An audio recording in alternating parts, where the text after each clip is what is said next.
Hi, everybody. Hi, everybody. Okay, sorry. We're recording this, which is why I'm using a microphone, because I don't think I really actually need a microphone. This is a nice, small, intimate group. But my name is Kelly McDonald, and I'm the president of McDonald Marketing. And with me today, I have Liliana Ramirez, who works with me at McDonald Marketing. And we have Jennifer Dale at Inside Heads. And she's, between the two of them, they've done the research that they're going to share with you. And all of you are here because you are interested in this research, right? How many of you saw the general session this morning where I just kind of did the overview? Let me ask it, thank you. Let me ask it the other way. How many of you weren't there? You couldn't make it to that session? Okay, a few of you. Can I see those hands again? I just want to see who. Let's look at about 5, looks like about 8 of you. Okay. We'll try to catch you up as much as we can, but essentially what we did was we covered a massive study, 5 months, that APRO did on Hispanics and Millennials. So what the point of this session is to be a little bit more informal, to be more helpful to you, to answer any questions that you might have had. I don't do what you do for a living. Liliana and Jennifer don't do what you do for a living. We don't stand here and pretend or presume to tell you how to run your business.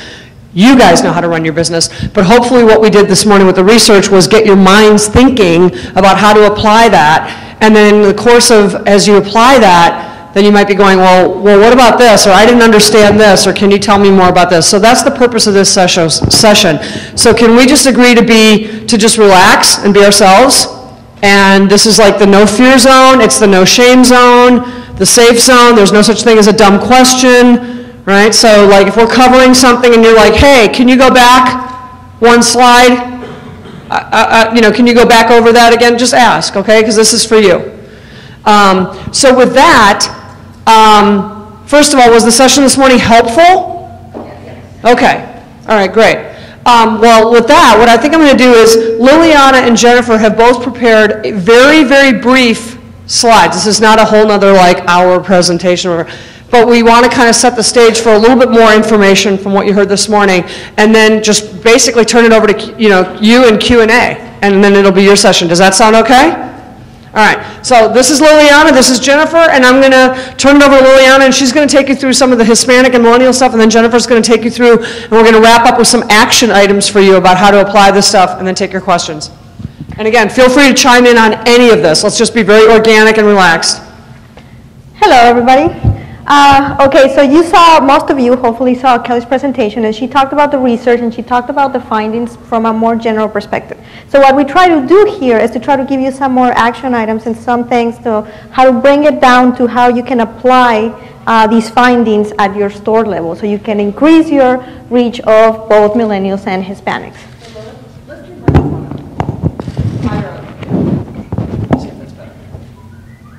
Is that better?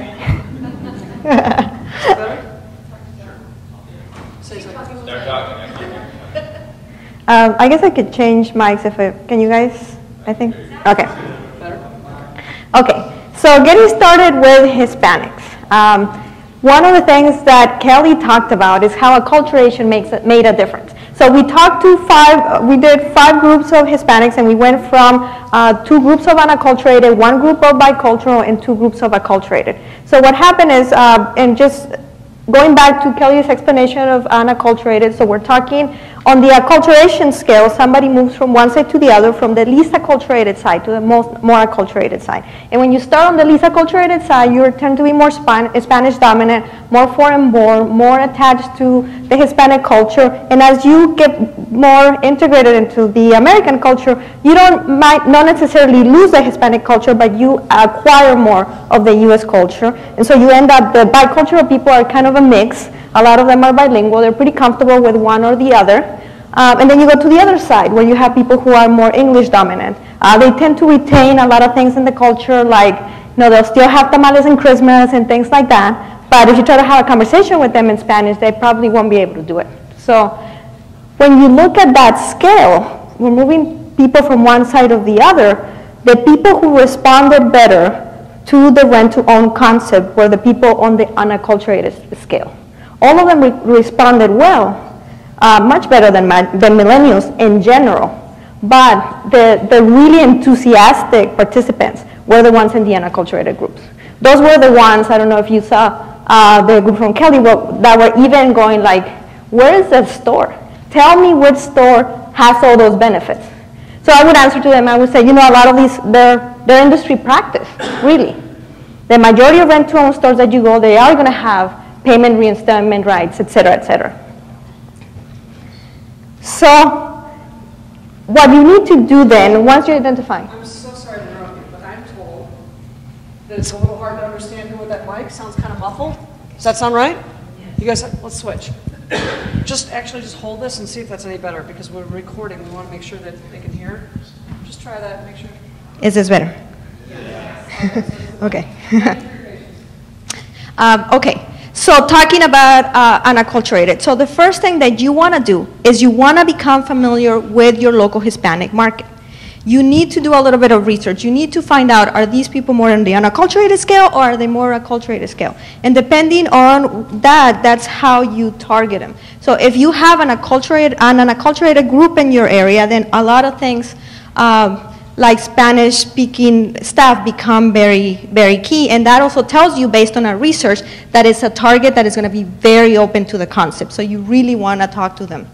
Again, we talked about how unacculturated tend to be proud of their Hispanic culture. They prefer Spanish or be Spanish dominant. And they tend to be more foreign-born. Since we're talking about how they tend to be more Spanish dominant or foreign born, then staffing is key, because then it's going to be important to them that they can be helped in language. So you want to recruit bilingual staff. Now, a couple of things to keep in mind when you do that. We keep on hearing people say, oh, I try to recruit Spanish salespeople, but then I got all these people who were Spanish dominant, who their English isn't so well, so they didn't work out so well at the store. So keep in mind, just something to keep in mind, you want to make sure that you recruit for bilingual. Don't just recruit for Spanish, because obviously you want somebody who's going to function well in your store. So that's just a little thing to keep in mind. When you recruit, you're not legally, you cannot recruit somebody to just be Hispanic, for example. That's obviously not something you can do, but you can recruit for skills. So obviously speaking Spanish is a skill, knowledge of the culture is a skill, knowledge of the local area is a skill. So those are the things that you wanna look for. And obviously this has a lot of benefits, right? This puts your Spanish dominant customers at ease, and the word of mouth spreads really quickly. We do a lot of research, and one of the things that we hear over and over again is that people become loyal to those salespeople. When they go and they have a good customer experience, they will tell everybody that they know, and then they almost build like a following, where people might even follow them from store to store. So if that person moves to one of your competitors, they go somewhere else, then the community finds out where they are, and they go and they will follow them. So customer service relationship is very important. That's why you want to cultivate your staff. You want to make sure that you have those good people that are going to attract people from the community. Because a good person with a good reputation in the community can almost be even better than advertising. Just the word of mouth itself is going to make you have people come in just because they've heard about how well they were treated. So we always recommend for people to be what we call Latino ready. And this is one of Kelly's labels, which I think is just a perfect way to describe it, because it's thinking about more than just the staffing, because a lot of people understand, yeah, I should have a person on staff, but it's beyond that. So you want to have employees who speak Spanish, but not just that they speak Spanish, but that they can make it easy for the customer to communicate with them in Spanish. So things about voicemail in Spanish, things about having the business cards in Spanish, all of those little things that make the interaction seamless, those are the things that you want to think about. Obviously, there's things like signage in Spanish, instructions on the telephone system, things like that. All of those little things make that customer so comfortable with you that they're not going to want to go anywhere else. You want to have products that are right for Hispanic taste. So we tend to like things to be more colorful. We tend to like things to be, Hispanics tend to be a little more religious and things like that. Actually, why don't you tell Kelly the story about the red couch? Yeah, we have There's a guy that I met years ago in Texas, Kelly Sayre, and I interviewed him for an article that I was writing, and he was telling me that in the early 2000s, when home decor was all about neutrals, beige, you know, light colored, everybody was decorating in neutrals, he got a red couch into his store and he freaked out and he was like, oh my God, what am I gonna do with this red couch? Who's gonna buy a red couch? Well, sure enough, a Hispanic family came in, boom, that thing is gone, right? Because they're decorating with more color in their living room. And he said, I realized right away that the tastes are different. You know, a colorful couch, I shouldn't be afraid of that. That's a plus. And then he also said that he could not keep pictures, framed pictures of the Last Supper in stock.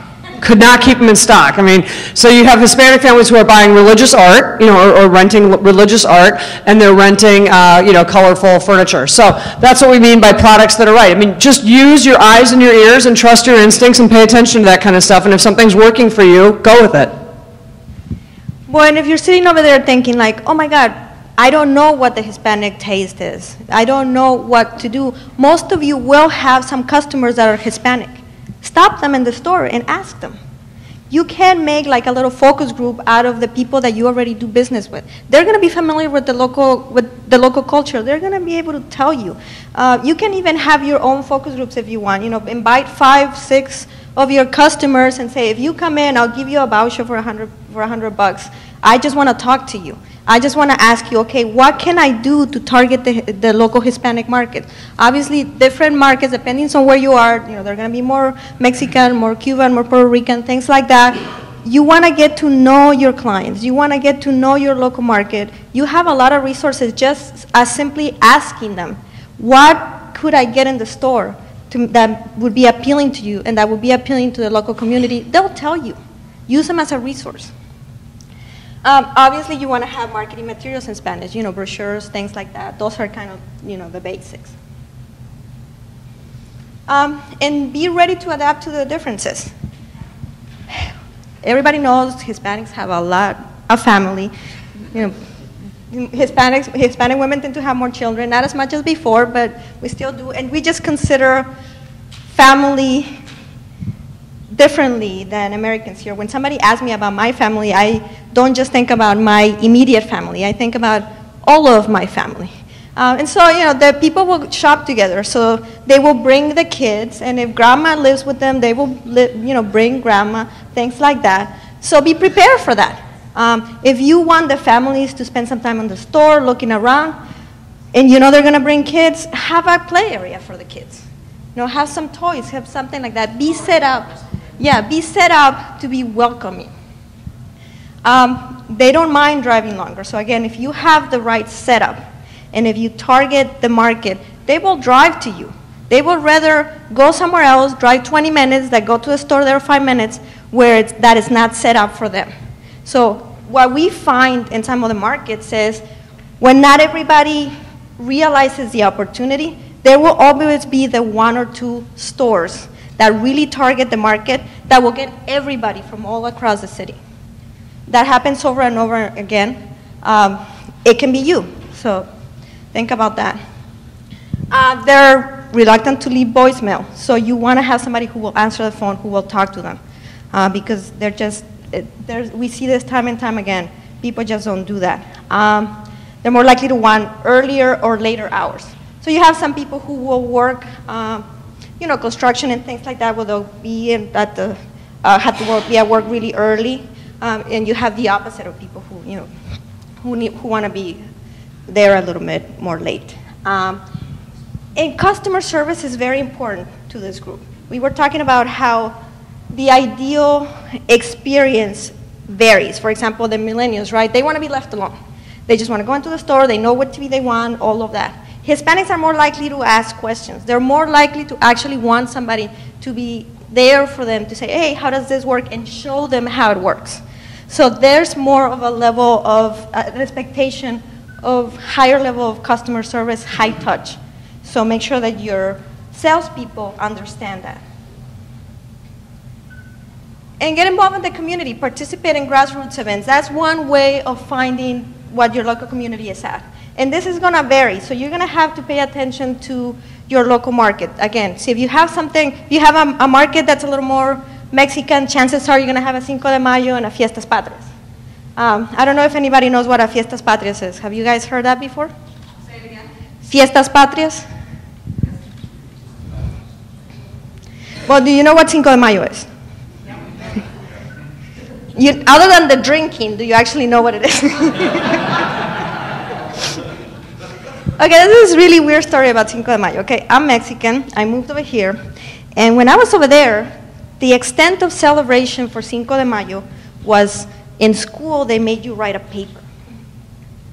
That's how we celebrated over there. That's it. And you get over here, and all these people are doing like all these parties, and they're getting drunk. And I'm like, what?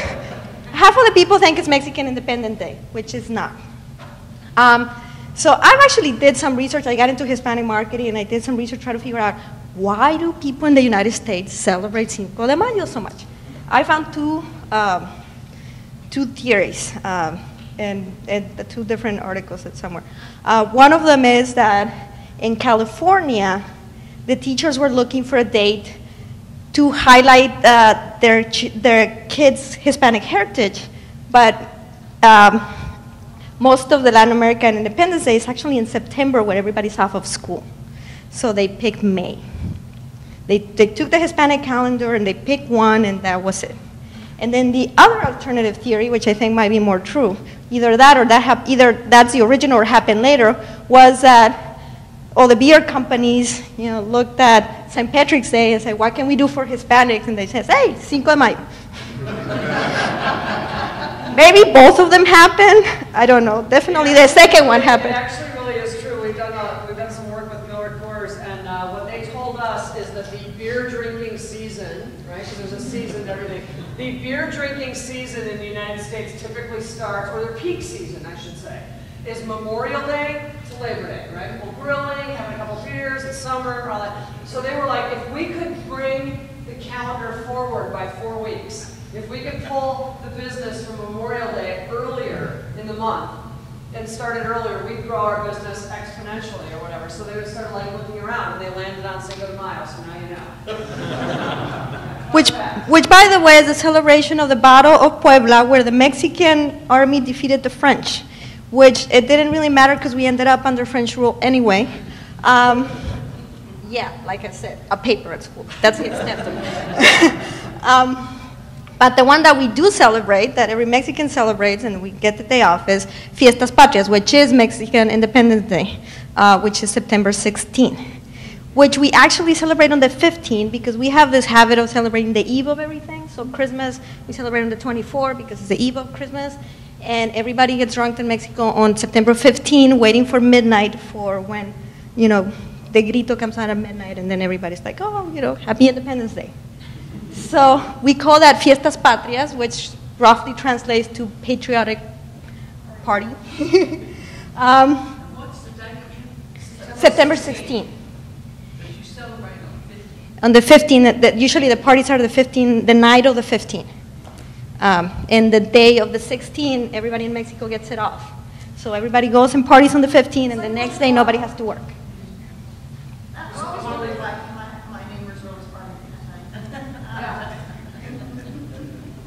Okay, so the way to find out what your local grassroots events is, find out your local radio stations, find out your local newspapers, all of that. They're going to have all the grassroots events that are happening.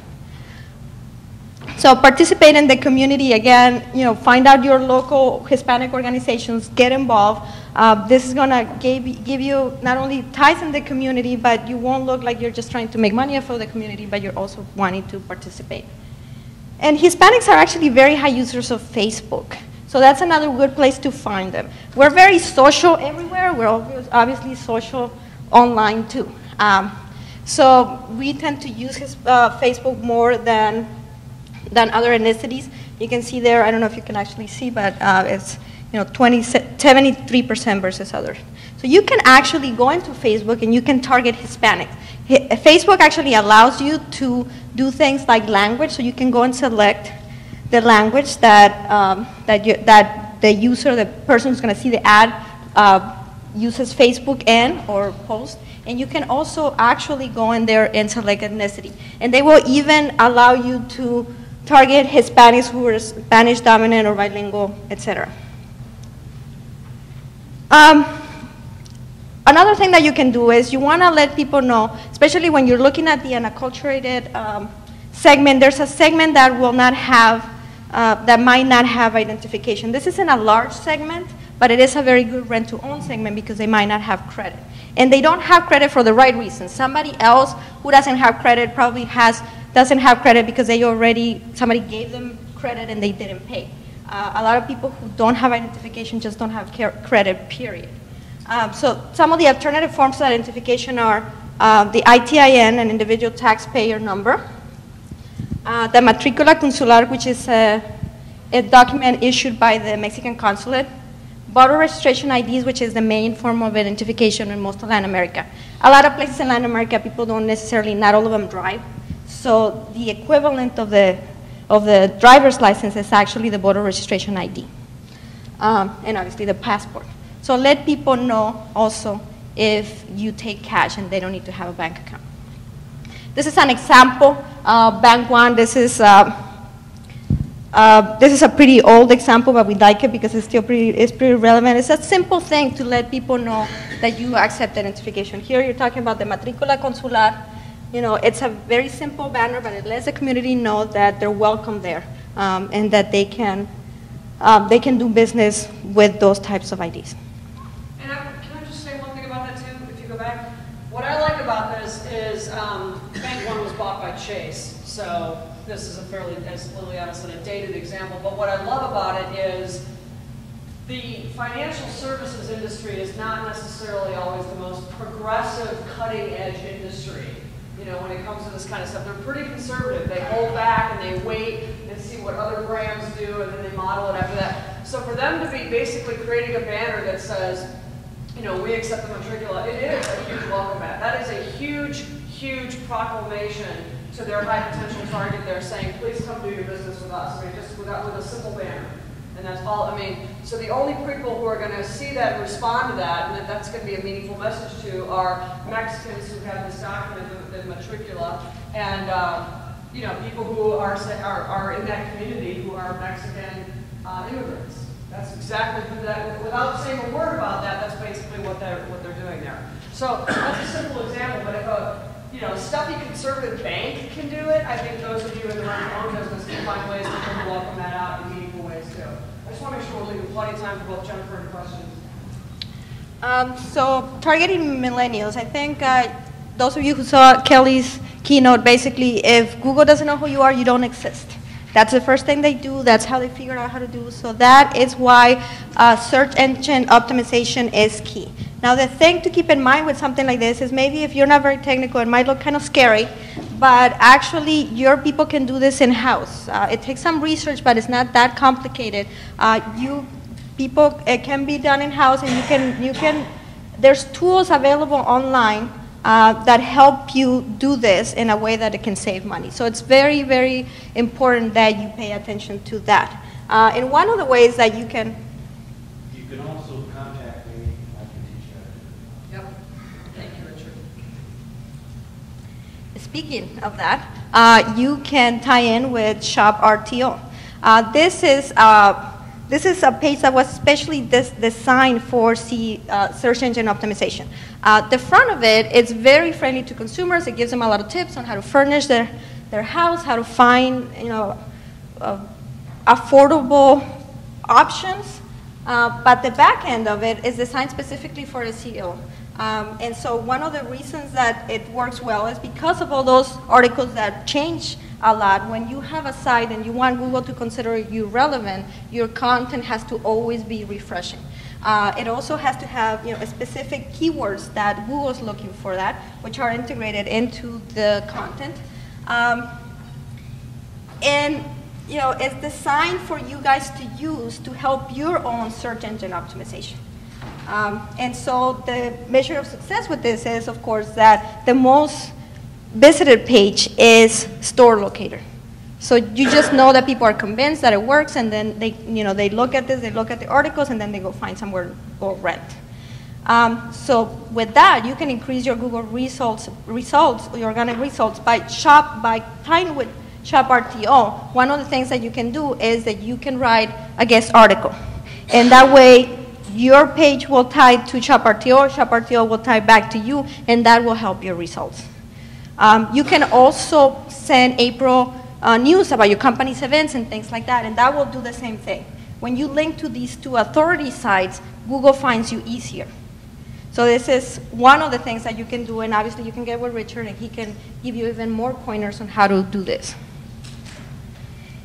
We were surprised to see that you can still target millennials with direct mail. However, you have to be very specific about the way you do it. In order to attract their attention, it has to be a self-mailer postcard. It has to be, very simple. They're not going to open anything. In addition to that, it has to be a very quick read. You have 3 seconds. They are looking at the mail, and in those 3 seconds, they either decide to throw you in the trash or to keep you. And so you have to have a very impactful message right there. It has to be a good quality paper. That came up a couple of times. They are going to judge you. Talking about how they are very image conscious. They're trying to figure out if you're cool, if you're a good company. They will judge you by the quality of the piece. So it needs to be a nice quality piece with a very exciting message. Again, you have those 3 seconds. You don't catch their attention, you're done. Social networks are a must. A lot of them complain a lot about the Facebook ads, how they don't like them, et cetera, et cetera. But then when we asked them, where can you be reached, they said Facebook. So, they don't like them, but that's where they are, that's what they see. So you should have a Facebook page. And you can also utilize paid ads to go beyond that. So we talked about how you can use them to target Hispanics. Obviously, you can use them to target millennials. There's a couple of things that you can do. You can do a post and you can boost it, or you can do an ad that links to your Facebook, or you can do an ad that links to an outside page. There's a lot of other things that you can do, but those 3 are the top things that are most effective when you're looking at Facebook. If you focus on those 3, you're going to get pretty good results. And they listen to their friends in real life, too. So not only do they go on Facebook and ask for opinions, but they'll ask their family and friends. And actually, for this particular group, they'll ask their parents. So they listen to their parents for things like where to buy things, what kind of financial things to do. So one way to try to get them is consider a referral program. Consider incentives to get millennials into the store. And in talking about incentives, we talked about how, you saw in the clip somebody going, make it cool. Well, one of the ways that you can make rent-to-own cool is by association with other brands that they already consider to be cool. So whenever you're looking for that giveaway, when you're trying to say, hey, come into the store and I'll give you a gift card, when you're thinking, what can I do? What can I get? Think about looking at the brands that millennials already like.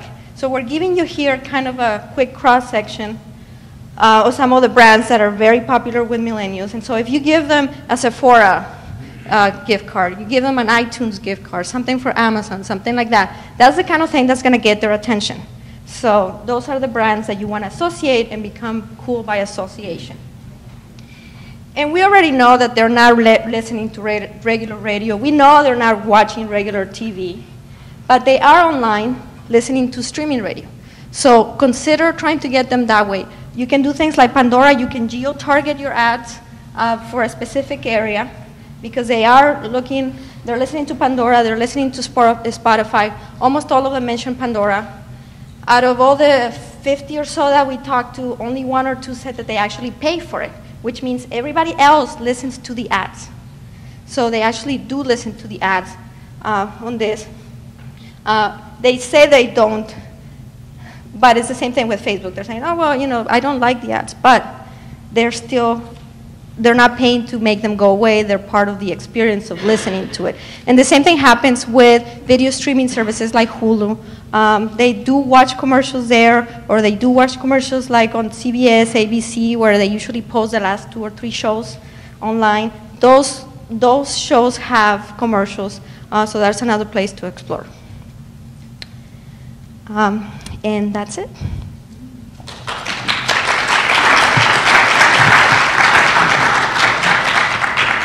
I'm going to turn it over to Jennifer now, and are there any quick questions on this, or should we? Are there any questions on? Yeah. So on the Here. They're recording stuff. okay. So on the acculturated versus the unculturated, one of the takeaways was determining whether they were foreign born and Spanish dominant. But is there any other data sources that we can leverage in our specific markets to try to figure that out? Excellent question. Well, you can do that. You can go on the census, and actually if you go into there's several tools that they have online where you can go in and go into the zip code and try to figure out. It'll give you things like language spoken at home. It'll give you things like where they're from and things like that. Honestly, the fastest way is still talking to people. The other thing I would suggest, I would say trust your eyes and ears. So if you are living and working in an area where you are starting to see a lot of Spanish signage, other stores, you know, maybe it's money sending, you know, right, money wiring to Mexico or things like that, that's because that customer exists and they're shopping there. And so people aren't doing that because they're losing money. They're doing it because that particular customer is unacculturated, still has loved ones, let's say in Mexico or wherever. They're sending money home. They need signage in Spanish. They need help in Spanish. So when you see other retailers, other merchants, whether it's restaurants, you know, furniture stores, whatever it is, marketing in Spanish, even if it's just in the windows of their stores or whatever, you can pretty much take that to the bank that you are in a neighborhood that has a high density, unacculturated Hispanic population. And then listen, when I say eyes and ears, so that's your eyes, then listen with your ears. If you're hearing more Spanish being spoken around you, you're in an unacculturated neighborhood. And what happens is unacculturated people tend to live together. If you moved to Paris tomorrow, I promise you that you would not just plunk yourself down in Paris. You would find out where do the other American expatriates live, and you would go find that neighborhood and you would live with them. And because they would show you the ropes, and they would say, oh, go get your hair cut here and go to this butcher, and you know, I mean, they'd show you how to live. So that's what happens with all immigrant communities. We're talking about Hispanics here, but I don't care if you're Polish or if you're Chinese or whatever. That's why Little China, you know, or Chinatown exists and Greek Town, and I mean, that's how immigrant communities form, is they find other people just like themselves and they live among other people who can help them navigate. So trust your eyes and ears. Liliana is absolutely right that the census data can be helpful in illuminating data, but I honestly think that your eyes and ears are probably a better guide, and it's also more contemporary. You don't have to wait for data. You can see the changes all around you. Does that help? Okay. And one more question while we're getting going here. You can also go to Walmart. She said you can also go to Walmart, really. Actually, where there's a Walmart, there's a high-density Hispanic neighborhood right there. Absolutely true. But I do have another question. How do you recruit the Spanish-speaking that's bilingual? That's the problem we have.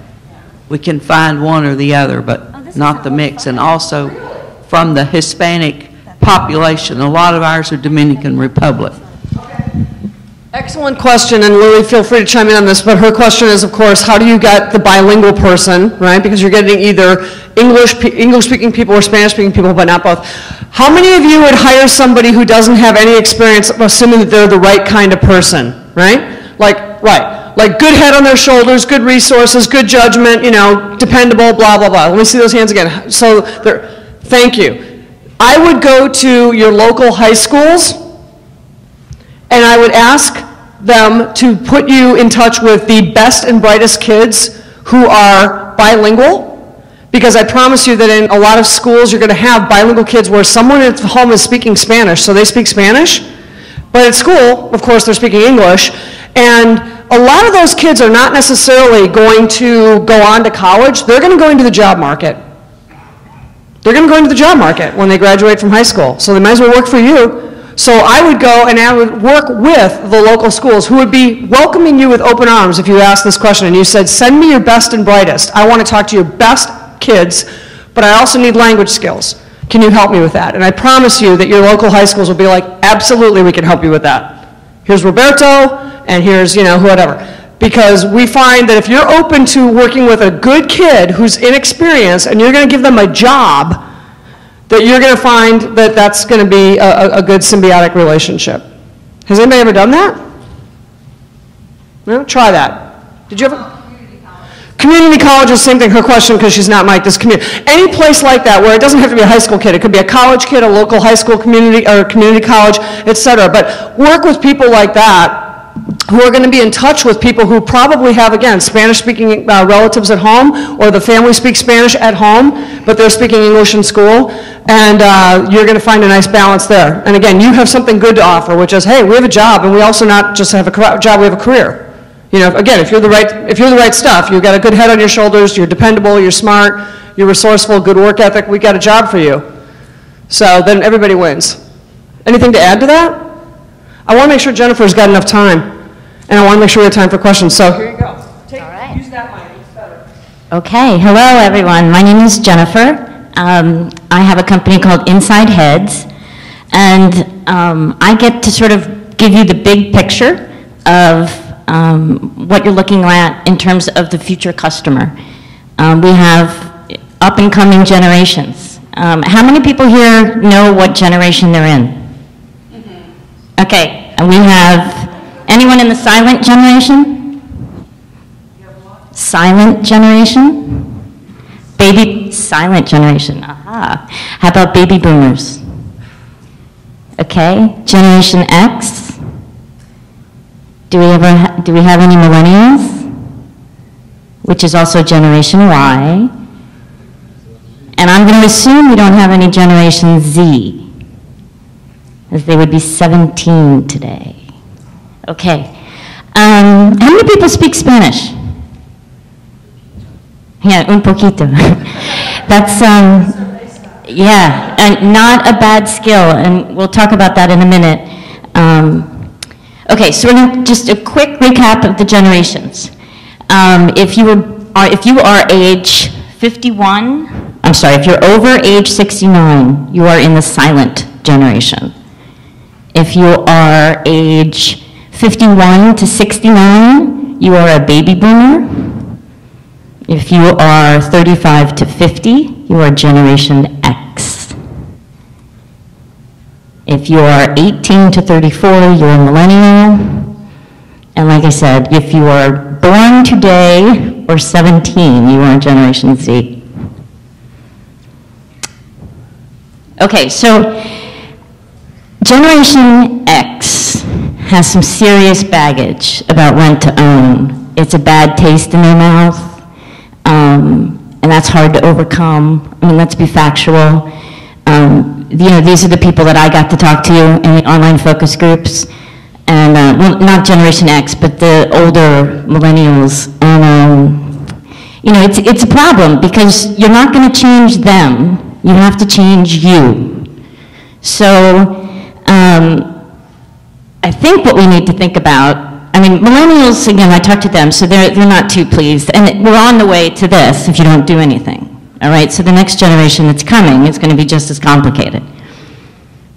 So if we start with millennials, we've got a shot, right? I mean, Kelly and Liliana talked about sort of how you can get into the millennial mind. And 25% of millennials are actually Hispanic. Oops, that's the wrong Y, sorry. Okay, so let's talk about millennials for a little bit. And I saw some people taking pictures of the slides. Just an FYI, Richard is going to make sure that everyone has a packet of information that gets emailed to you within, next week? And this presentation actually ends with some action items. So you can actually walk out of here with a to-do list and get started on some of this stuff. Okay, 25% of millennials are Hispanic. Generation Z, by the way, 1/3 will be Hispanic. So, I mean, the word minority is changing. Where's my little clicker? Sorry. Okay, so millennials, I'm going to just sort of go through this in general, just get kind of a bird's eye view of how these people work. They are the largest generation ever. In fact, this year they surpassed baby boomers in size. And in 10 years, millennials will be 75% of the workforce. So even though Hispanics may be your unacculturated Hispanics may be the ideal target, you do not want to overlook millennials. Okay, they are most ethnically diverse. I think right now 43% of millennials consider themselves a minority. That's huge. I mean, again, the definition of minority is changing. They're also the most connected, not surprising, Generation Z right behind them. Okay, they're confident as a lot. They are confident. Kelly talked about it too. You know, they feel informed. They're highly connected. They're also liberal. There were some interesting statistics for this one. 2 in 5 millennials have a tattoo. How many people have a tattoo here? Okay. 1 in 4, only 1 in 4 identifies with a religion. So they're sort of more spiritual than, and I think I have that on the list. They're known as the generation who plays well with others. So they're highly diverse, and they're also the most educated. So, and also the most in debt at the moment. Okay, as a lot, they are health conscious, very concerned about what goes into their body. They are exercise pro.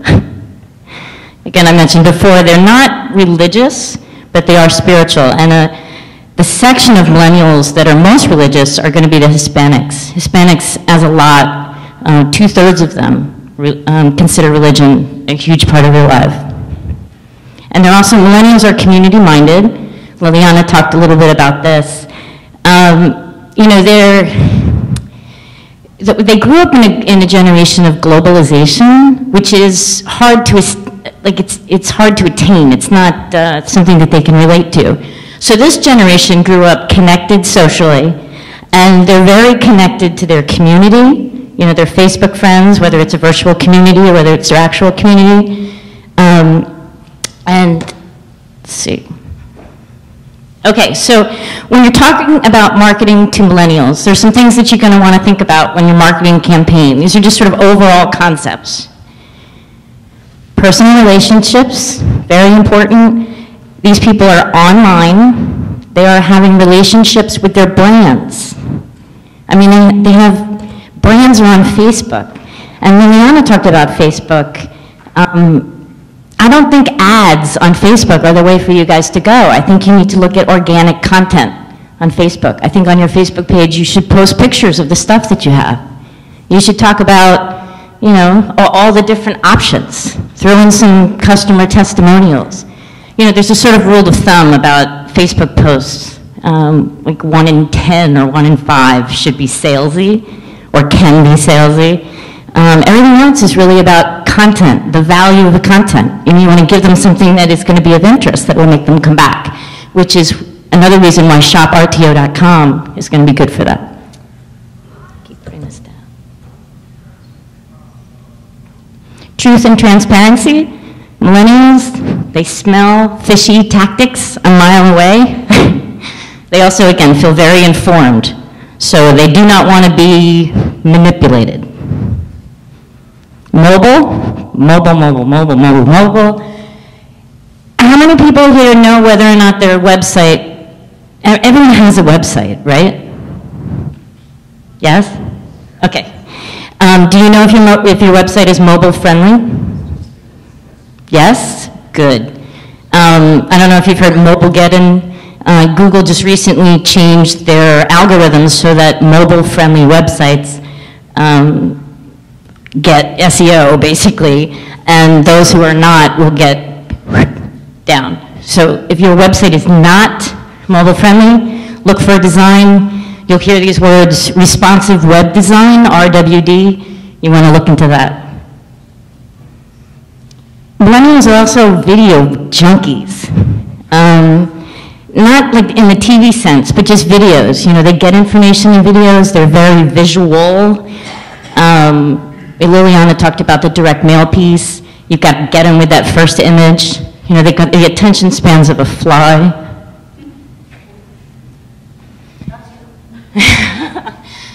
And one important key difference with millennials, it's going to differ from Hispanics slightly. Not that Hispanics don't look for authenticity, but with millennials, it's super important. They would rather hear from a real customer than a celebrity. They don't believe the celebrity. They know the celebrity's being paid.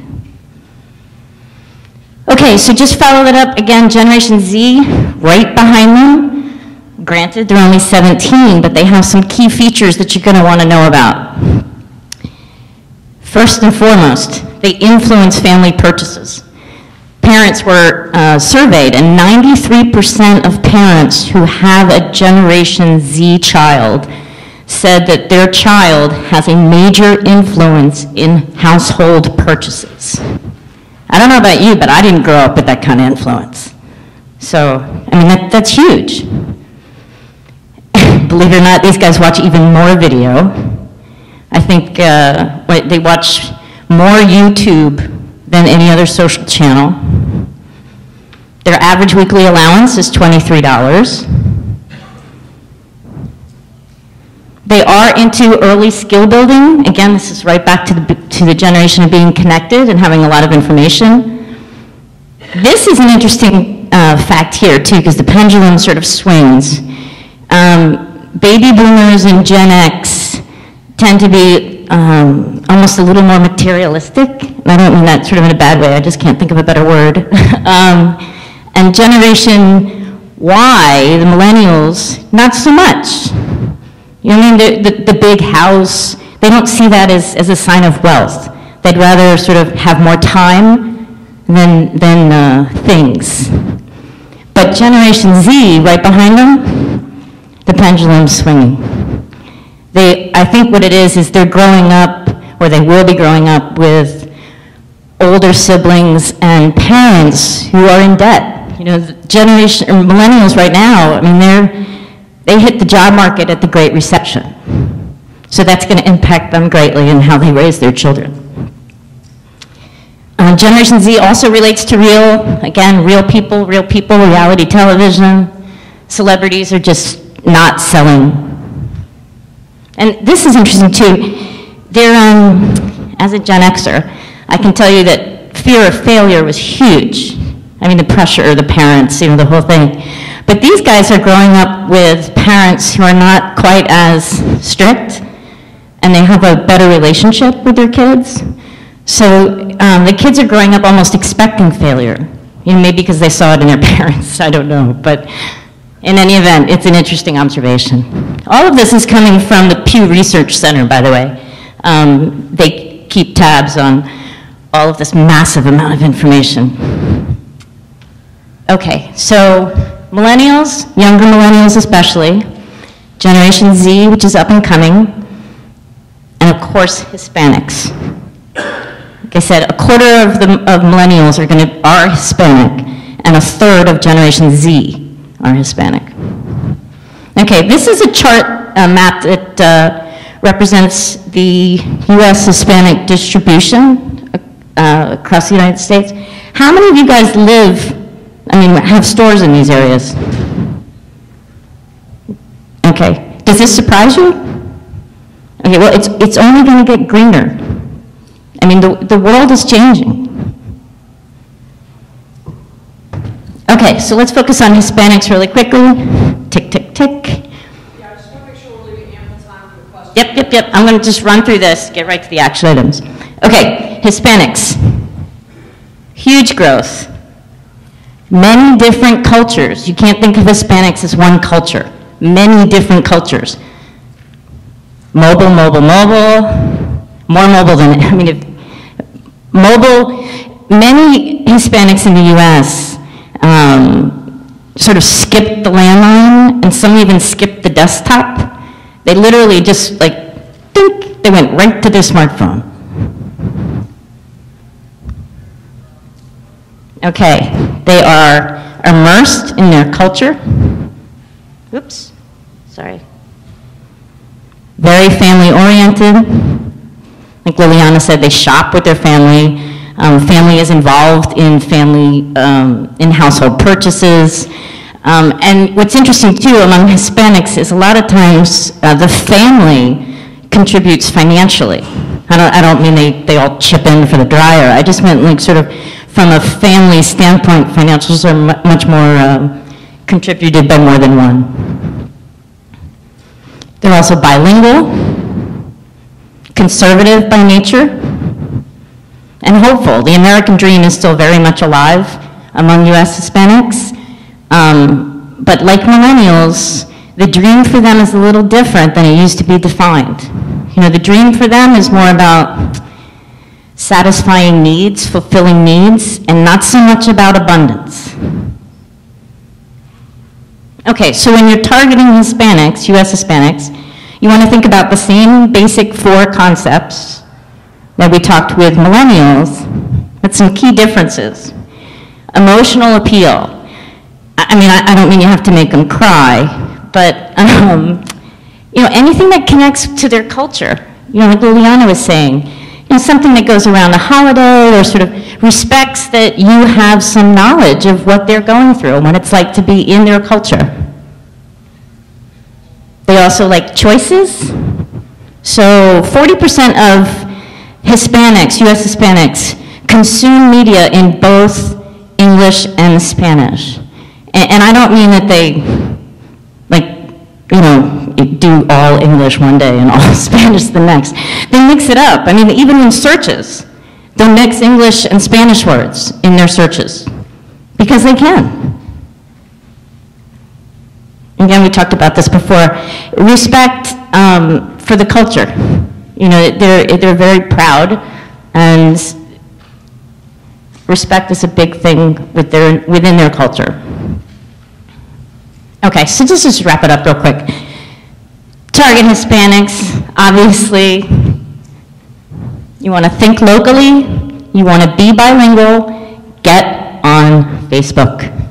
Not ads necessarily, just talk about your store. You know, who was your first customer this morning? Did something make you laugh? You know, what's going on your street? Are you doing construction? Did you get more inventory in? I mean, there's a whole slew of things that you could talk about that might be of interest. Okay, so you want to think about those things when you're targeting Hispanics, and when you're targeting younger millennials, you want to talk more about the value of the content. Because again, you know, they skip right over the ads. They're not even looking at them. And when you're marketing, if you start thinking this way, you're on your way to Generation Z. So like I said, 70% of the workforce is going to be a millennial in 10 years. So Generation Z is right behind them. Okay, so we've got 7 simple steps. We've got 7 areas, basically. And this is going to be part of that handout that we're going to get you in a week, where we're going to go through many steps within each of these 7 that you can take to boost your business. But we're going to go through sort of the first step of each of those 7 real quickly. SEO. If Kelly didn't say that enough today, let's say it again. Search engine optimization, very important. Again, people are looking for organic search results. So what you want to do here, when you get back home, call Richard, call your webmaster, do it yourself, whatever you do. Get a link on your site to shoprto.com. It's not complicated. Okay, you also want to create some content. And again, content is king, but valuable content is king. So one of the things that you want to think about is what categories can you think of content? I mean, I just kind of rattled off a whole bunch, but you know your store, you know your customers. What do they want? You know, even if it's an inspirational saying every morning, you know, you're not selling to them, you're just relating. That's it. Okay, Google is where it's at. I mean, Google's got us. So, I don't know if you know this, But you will show up on Google Maps if you register your business with Google. So you have to register. In order to register your business, you have to have a Google account, which is basically if you have a Gmail account, you have a Google account. So get on there, register your darn business. Very helpful. Facebook, huge, especially with Hispanics and younger millennials, actually older millennials too. So what you want to do is every day, get some business posts up there. There are some really fun tools actually that can help you get your job done a lot faster. Facebook, just Facebook alone has a little scheduler, like it has a little clock that you can click and you can advance schedule your posts. So just, over coffee on Monday, just, pull out your calendar, pull out your things you're going to talk about, grab your pictures, and spend an hour, do your posts for the week. It's not that hard. You do want to go in every day, though, and kind of, if people respond, you want to keep that conversation going. You also want to measure what you're doing. So anything that you're doing on Facebook or Twitter or LinkedIn or whatever you happen to be focusing on, just take notes, because this does take time. It's not something that's going to happen overnight. You have to keep doing it, and you have to be consistent. The worst thing you can do is start it and then stop. Because people will they'll go to your Facebook page, they'll see, oh, you haven't posted anything since 2011. They're not interested in your relationship, you're not interested in them. So just, again, start joining the conversation. Okay, promotions, you probably already have promotions, right? You have a marketing calendar. Sync that marketing calendar with your social media calendar. It's the same, it's all about marketing your store. Social media is just another distribution channel. Okay, so obviously you want to work on your website, but just one little important note. You want to kind of use your website as the base of your content. So like if you're posting stuff on Facebook, it might be wise, if you have this ability, to put it on your website first, and then just do a snippet in Facebook. So don't use Facebook. Don't give Facebook all your content. Just give them teasers and have them link to your website. More links to your website. So if you sort of keep your website as your home base of all your content. Okay? Any questions? We have more on the action items, but yes? To the extent that millennials and Hispanics are a growing percentage of the population and potential customers, and knowing that dealers also have relationships with traditional customers, if you will, and there's all these various new ways we should be advertising, would you recommend pulling back from a budget perspective? If you look at your total budget annually, is there some traditional methods that dealers have been advertising with they should pull back from? I measure everything, but yes. I mean, is your advertising work? Well, we're a bit different. We're rent a center, so we yes. But for the rest of the group. Right. Everything's different. I mean, what's nice about some of these is that they are free. I know that the Jeffrey guy was talking about that. You really need to sort of evaluate what you're spending. If you're dropping a huge portion of your stuff on local TV ads, did any of us mention local TV today? No. They don't watch TV anymore. Right. Well, exactly. But we are. We're watching it online, or Hulu and YouTube. YouTube's a TV channel for these things. Yeah, I think that one of the things that we would recommend as a marketing firm is, in a situation like that, is to look at where the commonalities are among all generations and say, what's the media that people use most and find, frankly, most connected to? So it is going to be increasingly social media platforms, Facebook, Instagram. I think personally your business lends itself very, very, very well to visuals, YouTube, Instagram, and Facebook, because people increasingly do not read. They like pictures, and they like videos, and they like bullet points, and they like to just skim. So working with social media platforms and creating those communities and those ongoing relationships, that is absolutely going to do well with millennials, but it's not like it's not going to do well with baby boomers like me. I mean, I'm on, we're all communicating that way. So traditional media is on the decline. That's a fact with everybody.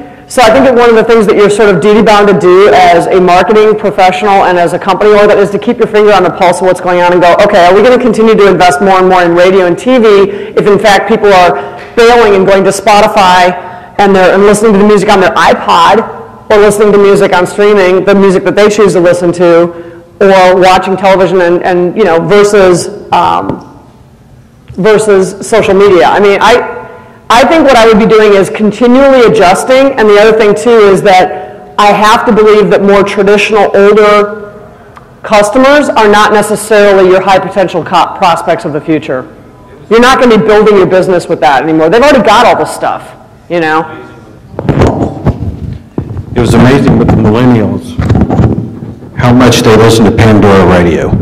It was amazing how that's what they latched onto. And Pandora is really good because you can localize your advertising. It knows where you are and you can do it just to those listeners.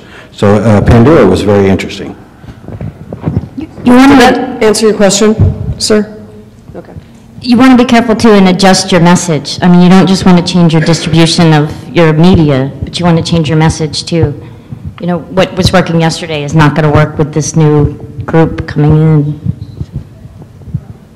The other thing that I want to say too is that millennials are a sweet spot for you guys, but one of the things that time marches on. This year, in 2015, the oldest of Generation X turns 50.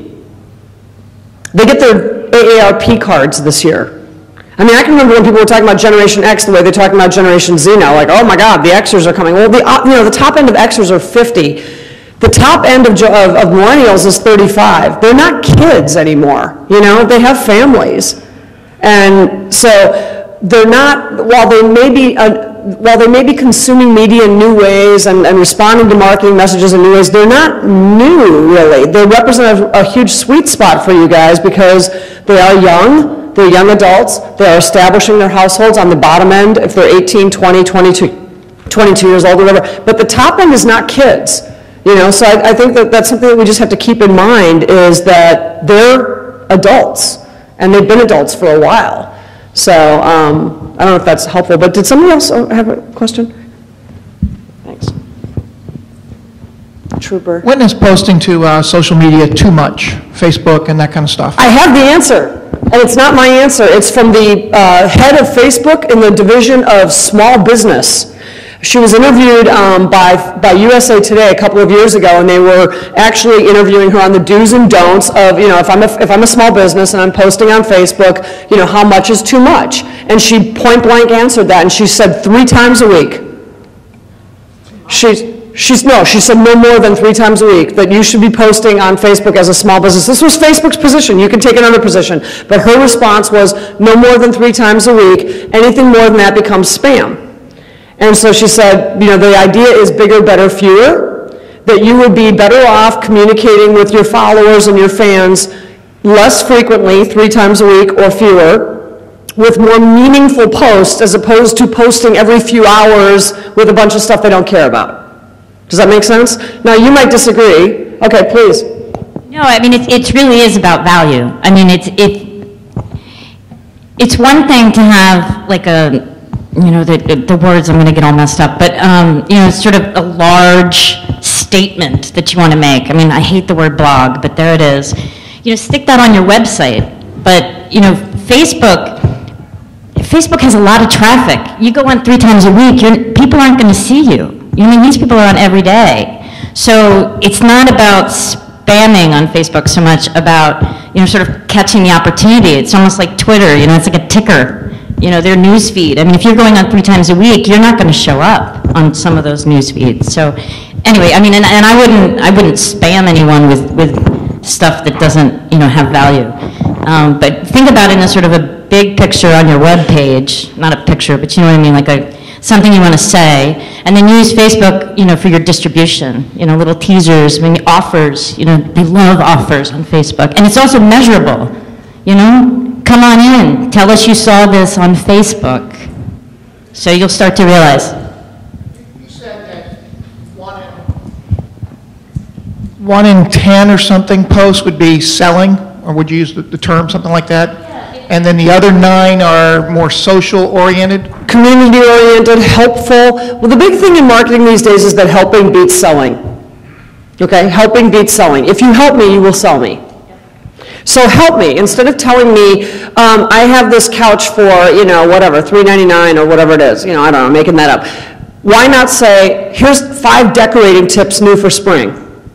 And then here's the, So in other words, the content that is helpful to me and also interesting, right? Because that's what I'm going to read, not just that you've got a couch for $500. So show me, show me something that helps me understand how your products or services fit into my life and make my life better. Maybe it becomes 5 things you didn't know about rent to own. And all these articles and things like that already exist. You don't have to write this stuff. Go find articles that you agree with and then just post them and source them. All right? That's what Shop RTO does. All you have to do is look at the articles. We post those type of articles. All you have to do is take a look at it, hit share. And so it's one click of a button, that's the labor you use on it. So that's what it's there for. Now, the other thing to keep in mind about Facebook is we're talking about 2 different things right now. There's own media and there's paid media. Okay, so when you post something on your own Facebook, that's own media. Remember, that's only going to the people who liked your page. So She's if got a great point. The only people who are going to see that are your likers. You have 5 people on the page. Those are the only 5 people who are going to see that. And obviously, when we're talking about posting things there, then there's where you want to be, you want to have 1 in 10 selling, you want to give them things of interest because you're acting as one of their friends. But then in order to grow that own media, you can supplement it with paid media, which is some of the things that I was showing you. And that works much more like regular advertising, in which you pay for Facebook to find the people that you want to target. So you tell them, go find me Hispanics and show them my ad. Go find me Millennials and show them my ad. And so what you can do is you can combine both of them. So you can use the paid media to drive people to your Facebook page so they like it, or you can use the paid media on Facebook to drive people to your website. In those, you do want to be a little bit more promotional. You want to give them a discount. You want to give them a reason. Think of it like a direct mail piece. You want to catch their attention. When you're doing a paid ad, that's the deal. Give them something to pay attention to you. Give them something on interest.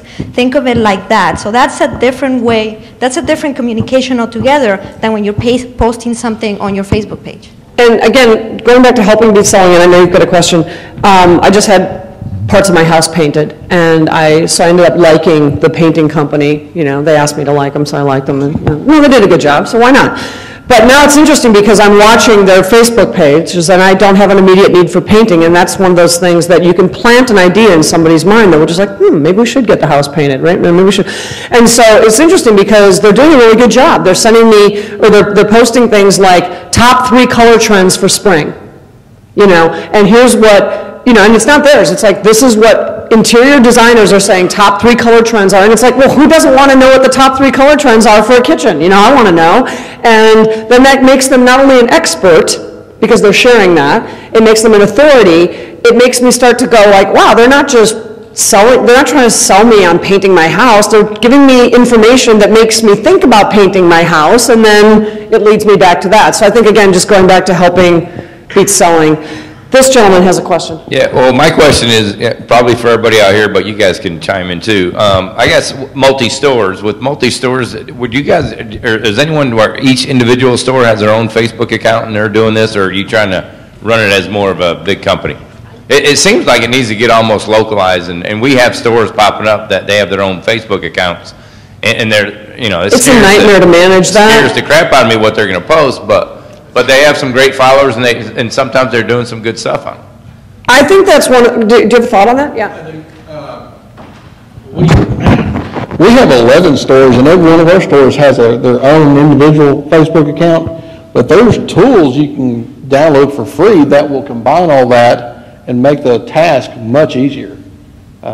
I don't do that fortunately, but. Do you find that there's a need for 11 different Facebook pages? I mean, is the content that you're sharing really that different? Is it?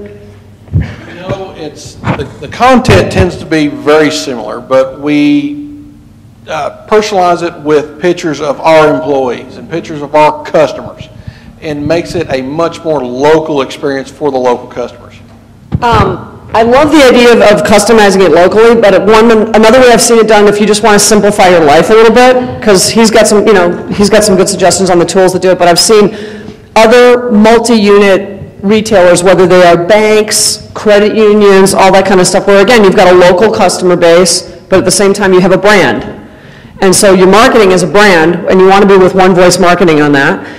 And they'll post things, whatever, but then they'll also supplement, and they'll be like, and here's pictures of our staff at the 5K race this weekend. You know, we were out there at the 5K race, and we were giving bananas out at the end of the race to the people who finished the race, and kudos to Jerry, Sam, and Tony for, you know, helping out with our 5K race. So they're kind of giving a shout out to the branch or whatever it is, but they're still speaking in terms of the company and the brand.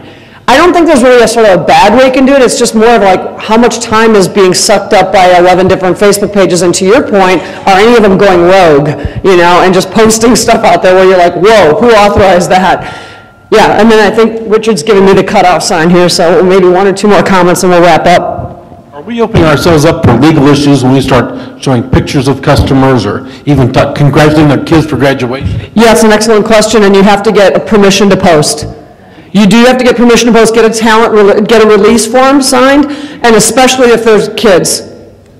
Yeah, no, that's just smart, because, and in fact, I don't know if you have heard the question being asked, which is permission to post, like question mark. So like I took a selfie last night at the cocktail reception of an APRO staff member and me, and it was really cute, and we're friends, and I know her, and I shot it, and so then I was like, I looked at her and I was like, permission to post, and she was like, granted. And so, you know, the point is, I mean, I'm not going to post that picture of her and me without her permission. And so that's becoming etiquette that's creeping into our daily lives, and it should absolutely be part of your business. So if you take pictures at an event like that, I think what you just want to do is be completely upfront with your customers and say, this is an awesome picture of you guys handing out bananas at the 5K race or whatever. Do you mind if we post that on Facebook and I would ask, again, permission. Always just ask permission. Say, congratulations so much on, you know, on Johnny graduating high school. What an accomplishment. That's really great. I'm sure you guys are celebrating. We'd love to help be part of that celebration. Would you mind if we gave him a shout out? And get, you know, because if they say, oh my gosh, that's wonderful, that's great, you've got permission. But if they go, no, please don't, and a lot of people don't, then you have to respect that too. But there's never any problem in asking. Who doesn't want to be asked? So, any other, we got maybe time for one? You don't have to get permission though to post a comment.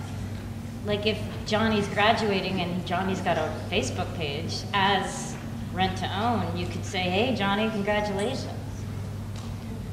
Pictures are different. Yeah. Right. Yeah. I just wanted to make that distinction. You know what I mean? Like.